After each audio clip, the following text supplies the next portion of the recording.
Hello, this Learn to Learn Study Coach video discusses the importance of having a study plan. Why should you even create a study plan? Well, let's look at planning in general. Obviously, these folks could have used a little bit better planning.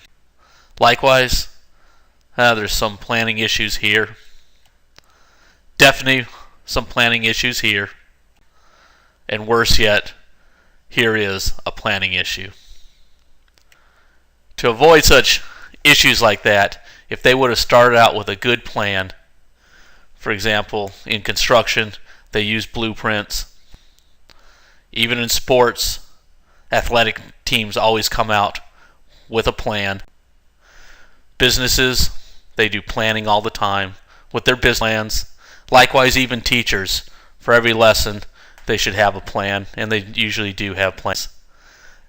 You, as a student, also should think about always having a plan for success.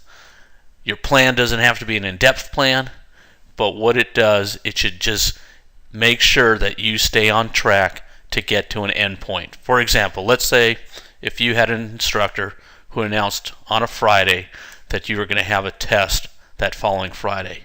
What you need to do is just come up with a plan so every day you are working towards making sure you're prepared for that test at the end.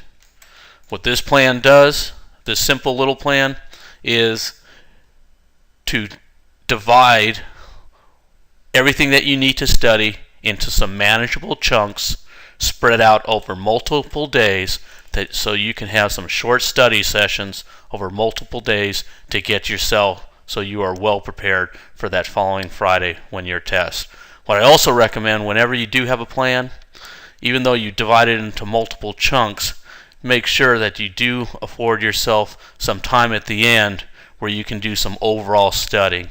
Having this time at the end also, in case your plan does get tweaked. For example, let's say on Tuesday something came up and you were not able to study these chapters, well, then you can at least slip it into the latter part of your planning period here and not fall short. Bottom line, just create a plan that works for you, that divides what you need to study over multiple days so that you are not cramming at the end trying to get everything in at that final day of preparation.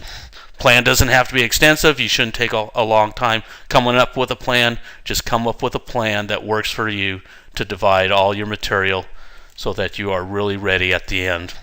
Likewise, you also can have a plan for every day. Something very simple, even using 3x5 cards, so you know what you need to accomplish every day. Many colleges talk about having plans.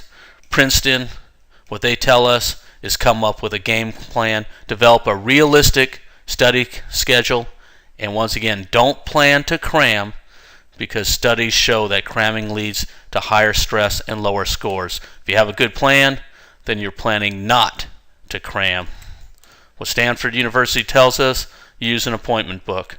Virginia Tech tells us something very similar. Prepare a time schedule, achieve a greater amount of success.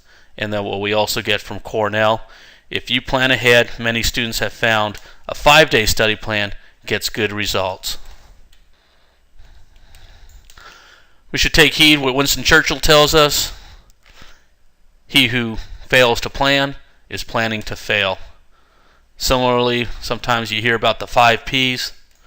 Prior planning prevents poor performance. Which leads us right to the tip of this video, and that is create a plan. As a student, you should create study plans. They can be very simple, but just those are tools to help you guide your studying to get to a good end result. We hope this Study Coach video was beneficial, and please contact Learn to Learn if you have any questions, comments, or need additional information. Thank you.